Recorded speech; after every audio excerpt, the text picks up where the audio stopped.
আপনারা হয়তো থাম্বনেল আর টাইটেল দেখে আজকে ভিডিওটা ক্লিক করেছেন।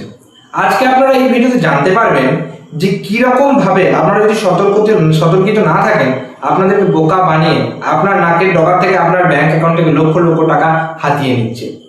কিছু অসৎ কর্মী রয়েছে যারা সিএসপি হতে পারে, ব্যাংক হতে পারে, যে কোনো জায়গাতে কিছু যে কোনো কর্ম প্রতিষ্ঠানে কোনো অসৎ ব্যক্তি যদি থাকে এবং তাদের মনে প্রলোভন তো থাকবেই এবং আপনাকে লুটে নেওয়া তারা হাজারটা উপায় বের করবে।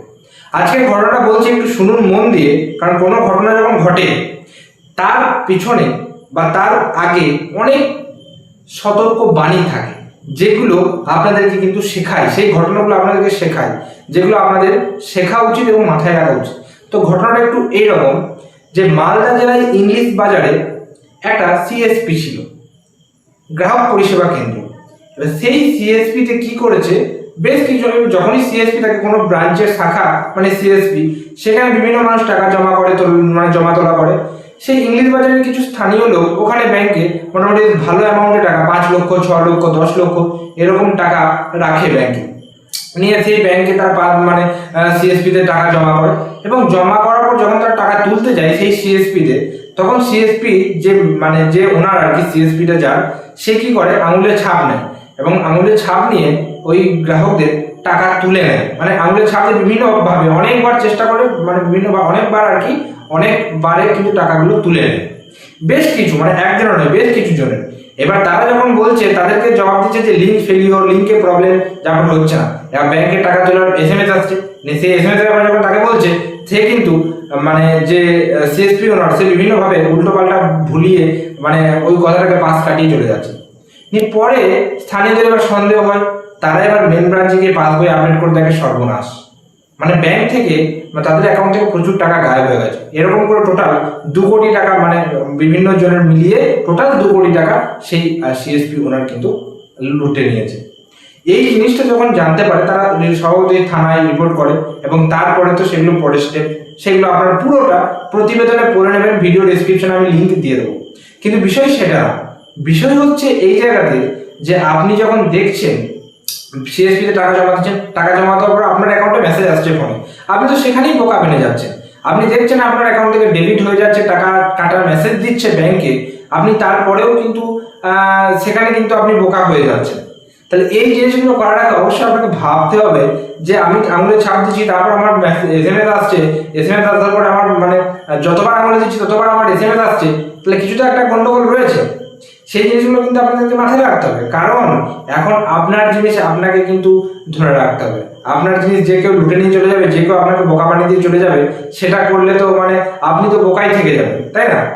যে কোনো জায়গায়, সেটা সিএসপি হতে পারে, ব্যাংক হতে পারে, আপনার জিনিস অধিকার আপনার রয়েছে সম্পূর্ণটা বুঝে নাও। এই যে এটা করেছে, এতে তো আপনার টাকা ফেরত আসবে কি আসবে না, অবশ্যই সে যদি ভেঙে না ফেলেছে বা তাহলে তো আসবে না। যদি ভেঙে ফেলেছে, সে হতে পারে সে যদি সম্পূর্ণ অসৎ হয়, সে বলে আমি জেল খাটবো, আমি টাকা দেবো না, সেক্ষেত্রে আপনি আর কি করে নেবেন, তাই না? তো যার গেছে এই টাকাগুলো সেই একমাত্র বুঝতে পারবে। তো ওই জন্য আপনাদেরকে বারবার আমি সতর্ক করি, যখনই আমি ব্যাংকিং বিষয়ক ভিডিও বানাই প্রতিনিয়ত আপনাদেরকে সতর্ক করি। কেন জানেন? এইগুলোর জন্য সবসময় মাথায় রাখবেন, এই যখনই আঙুলের ছাপ দিয়ে টাকা তুলবেন, দুটো কাজ আপনাকে মাথায় রাখতে হবে। একটা হচ্ছে এসএমএস তো আসবে, মোবাইলে সেটা চেক করতে হবে, আর একটা হচ্ছে বায়োমেট্রিক লক রাখবেন আধার কার্ডে। যাদের আধার কার্ডের সাথে মোবাইল নাম্বার লিঙ্ক আছে, ইজিলি ফোন থেকে করতে পারেন, বায়োমেট্রিক লক রাখবেন। আপনি যদি 5 মিনিটের জন্য বায়োমেট্রিক আনলক করেন, আপনি টাকা তুলতে গেলেন, তখন সেই 5 মিনিট আঙুলে ছাপ দিলেন, বাস, তারপর 5 মিনিট পেরিয়ে গেল, আপনার অটোমেটিক বায়োমেট্রিক লক হবে। তারপরে কেউ 1000 জন আপনার আঙুলে ছাপ দিন না, কোনো রকম ব্যাংক থেকে টাকা ওঠাতে পারবে না। ওই জন্য আঙুলের ছাপ দিয়ে সিস্টেমে যদি আপনি টাকা তোলার কথা ভাবছেন, অবশ্যই কিন্তু বায়োমেট্রিক লক করে রাখবেন। যখন আপনার টাকা দরকার তখনই বায়োমেট্রিক আনলক করবেন। এই জিনিসগুলো, এই সতর্কতাগুলো আপনাদেরকে মাথায় রাখতে হবে। আপনার জিনিস কিভাবে, আপনার জিনিস সুরক্ষিত থাকবে সেটা কিন্তু আপনাকেই ভাবতে হবে। আমরা তো শুধু আপনাদেরকে সঠিক উপায়টা বলে দিতে পারি যে হ্যাঁ এইগুলো, এই সঠিক উপায় কি আমার মন করা করে বানানো, তা কিন্তু না। আমি কোথায় জানতে পারছি? আমি বিভিন্ন জায়গা থেকে আমি জানতে পারছি এবং সরকারি নির্দেশিকা, আরবিআই গাইডলাইন যেগুলো রয়েছে সেগুলো থেকে আমি জানতে পারছি, যে আমরা আপনাদেরকে জানাতে পারছি। এই যে ঘটনা, এই ঘটনা পুরোটা পুরোটা আপনারা প্রতিবেদনের লিঙ্ক আমি ভিডিও ডেসক্রিপশনে দিয়ে দেবো, পড়ে নেবেন পুরোটা, তাহলে কিন্তু পুরো বিষয়টা বুঝতে পারবেন। আজকে ভিডিও একটু বেশি করে শেয়ার করে দিন প্রত্যেকের কাছে, যেন এইরকম জালিয়াতি বা এইরকম প্রতারণা বিভিন্ন মানুষের সাথে না হয়। যে করেছে সে কখনোই এই টাকা নিয়ে সুখে থাকতে পারবে না, ধরা তো পড়ে গেছে। এবার বাস খাচ্ছে আর কি। তো যাই হোক, অবশ্যই ভিডিওটা যদি ভালো লাগে একটা লাইক করবেন, চ্যানেলে নতুন থাকেন চ্যানেলটিকে সাবস্ক্রাইব করে রাখতে পারেন, কারণ আমরা এই চ্যানেলে বিভিন্ন রকম ব্যাংকিং বিষয়ক এবং বিভিন্ন রকম ইম্পর্টেন্ট ডকুমেন্টস, সরকারি আপডেট রিলেটেড ভিডিও আপলোড করার চেষ্টা করে থাকি। তো দেখা হচ্ছে পর কোনো ভিডিওতে, ততক্ষণ পর্যন্ত প্রত্যেকে সুস্থ থাকবেন, ভালো থাকবেন। টাটা এবং ধন্যবাদ সকলকে।